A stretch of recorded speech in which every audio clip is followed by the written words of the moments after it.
Hey everybody, welcome to the Crit House. I'm Jeff Larson, and we are continuing our My Five series in which we've asked a photo professional to talk about 5 images that have some meaning for them in some way. And today we have Glenn Ruga with us. Glenn is the founder and the director of the Social Documentary Network, and he is the executive editor of ZEKE magazine. He's been with us on the Crit House before, and as a photographer, Glenn has done some great work as well. So Glenn, welcome back to the Crit House. Thanks for joining us. Thank you, Jeff. So great to be here again. Looking forward to talking with you about these pictures. Yeah, it's fun. I saw the images, and I'm interested in hearing the story and hear why you chose them. So actually, tell us a little bit about yourself. So you were a photographer at some point. Like, what are you as a photo professional these days, aside from, I guess what I've already said about SDN and ZEKE magazine?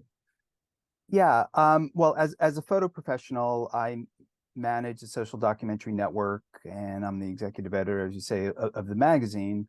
The network is a nonprofit organization that supports documentary photography and photographers in many ways. We have an online website. SDN website is a gallery website. We've hosted over 4,000 exhibits since we founded in 2008. And I encourage your viewers and users to look at the SDN website as a place to feature their documentary projects. We also do classes, portfolio reviews, panel discussions, and other types of programming for photographers. More recently, we started publishing the magazine in 2015. It's published twice a year as a print and digital publication. We're working on our 16th issue now. That's going to go to the printer in about a week, which will focus on incarceration. So I could go on for the next half hour. So why don't we move on? Okay. Well, so I take it that your 5 images are culled from the 4,000 or so documentary projects on SDN. Is that right? And okay. All right. So well, tell us, so what did you go through in choosing these 5 images? Because that's a lot of images to choose from. And I'm sure it was a hard thing to break down to 5. It was easy to break down to 6. and then just 5 minutes ago, you and I said, well, which one have we got to jettison? Because every one of the images in ZEKE I really like, so it wasn't so hard to find 5 that I really liked. If I spent another hour, maybe I would have come up with 5 totally different images. But each of these are images that I feel are visually strong, hold together compositionally, have very interesting content in them. I think as we get into each one, we'll talk more about that. But okay, well, let's take a look. Let's go see the images. Yeah, this is by Ara Ostrigan, an Armenian photographer based in Los Angeles. He grew up in Beirut. His ancestry is Armenia. His grandfather is an extremely well-known poet in the Armenian diaspora community. And a lot of Ara's work focuses on concept of identity amongst Armenians and history. Actually, he's from a very remote part of Armenia called Nagorno-Karabakh. Probably a few of your readers or viewers may have heard of it. Probably most of them have not, but Nagorno-Karabakh is a contested Armenian area between a neighboring country, Azerbaijan, and there's been numerous battles there in the last 20 years, more recently in the last year, where it's been overrun and a lot of people have been forced to flee. And by saying this, I should just also add generally that my interest is never about the individual photograph. In Ara's case, and all the photos we're going to look at, they represent one of many photographs that tell a story. And the larger story is really, well, it parallels my interest in the image, but for me and for the Social Documentary Network, it is about the story. And to post anything on SDN requires a series of photographs, never one photograph. So it's never about the individual photograph. But in this case, this is one photo of probably 30 that are on the SDN website that are in a project called Fatherland. I think it speaks for itself. They're also in a book that probably has 100 photographs about a similar theme. And This one we've shown many times in many places. It's gotten a lot of traction because, I mean, the enigma of it, like, who's this kid? What's he doing up that weird flagpole? And then the angle of the photographs, that church, which is just so incredibly beautiful, that Armenian church. The person in the foreground. I mean, the way he's looking at you like that is so interesting, and it's so uncommon in a photograph, Yeah. like a street photograph, where a person is just looking right at the photographer like that. I love the tonality, in black and white photographs. I just love these subtle tones or the contrast between the highlights and shadows. It's a brilliant image. And I have to say, I didn't when I asked you to participate, I didn't consider the challenge of documentary being about story and about being multiple images when we're looking at 5, right? So it's that's for the documentary world, that's a challenge I hadn't considered. So thank you for making that hurdle over to 5 individual images. This is your second one. Tell us about this, Glenn. Yeah, this is by Chinzia Canary, an Italian photographer who has spent a lot of time in the Horn of Africa, photographing the diaspora between Ethiopia and neighboring countries. Let's see. In this case, it's an Eritrean girl, who her and her mother, who you see in the upper part of the photograph, had fled Eritrea into Ethiopia, and she was shot at the border, hence the wound on her stomach.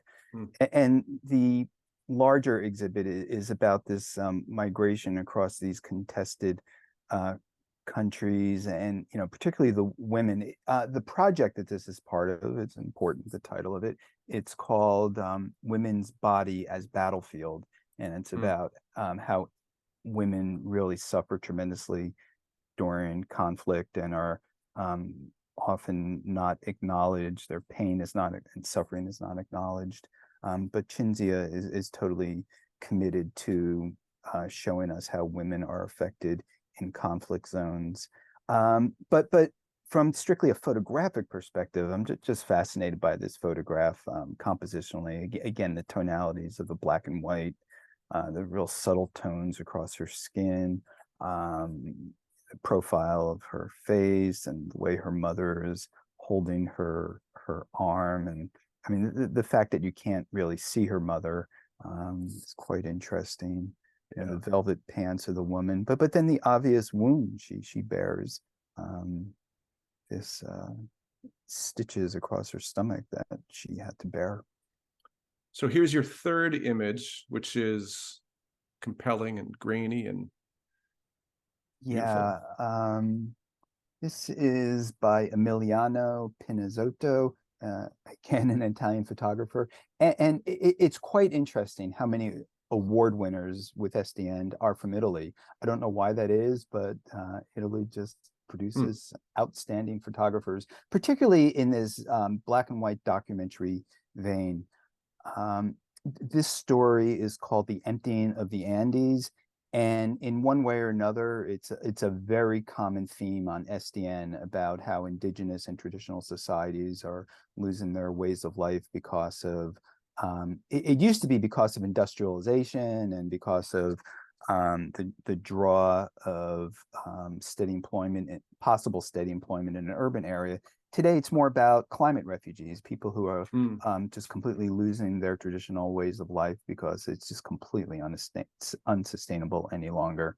In this, it's about indigenous people from the Peruvian highlands who are going to Lima because they just can't sustain themselves any longer. Here we are on a bus. Many of the men you see are leaving their homes for the first time for Lima, and what they find in Lima is terrible. It's like they're looking for something better than where they're coming from, and often they don't. Often they can't find work, or if they can find work, they're just terrible situations. And here we have a woman vendor on the train, just selling food. To me, this is just an outstanding photograph, a black and white photograph, for everything we spoke about previously. Tonality, the composition. Again, we have a person looking right at the photographer, which is quite interesting. It has a little bit of a Kudelka feel. It does, doesn't it? To Yeah. me. Yeah. A little bit of a different tone. Yeah, and very similar in a lot of ways. Structurally or formally, it's very similar to the previous photograph. But I just love their expressions. You know, it's a similar theme. It's about indigenous communities in Mexico that have come together to protect themselves from drug cartels and gangs that are decimating their communities. So rather than leaving it up to the Mexican government and police and military to protect them, with the government sanction, they are creating their own protection forces and also reclaiming their indigenous lifestyles in the process. So yeah, here we are seeing this indigenous wedding here. And, you know, I mean, just the expression on both of their faces, especially her face, and what she's wearing and how it's portrayed in this photograph, these tonalities, that man in the background and the shadows is just so interesting. And again, kind of like the tilt of it. I think the tilt in many of these are quite interesting. So this is your 5th image from Ukraine. Yeah, this is from the recent issue of ZEKE, in an exhibit titled "Too Young to Fight."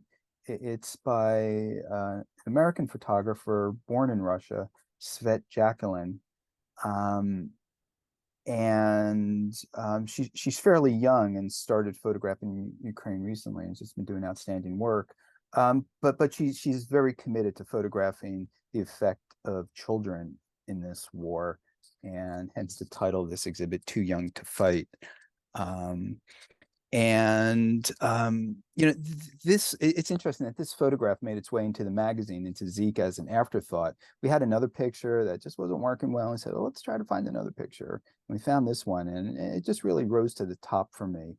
You know, I just love the contrast of this young girl just kind of skipping along with her gesture. I love the way her hand is just held in a very kind of young person's manner, and those boots she's wearing, and then these very staid, rigid military personnel with their rifles, just standing there, offering her some degree of protection.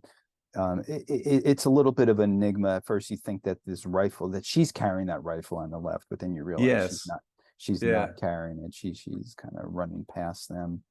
You know, I just really like the energy in this photo, and you know, the way her hand is just at the edge of the frame there.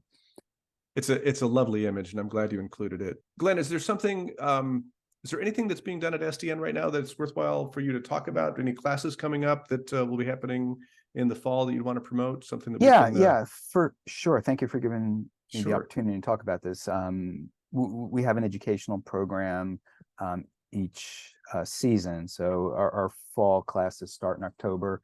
We have a class with Ed Kashi, which many of your viewers may be familiar with. He's a very popular person in the photo world, documentary.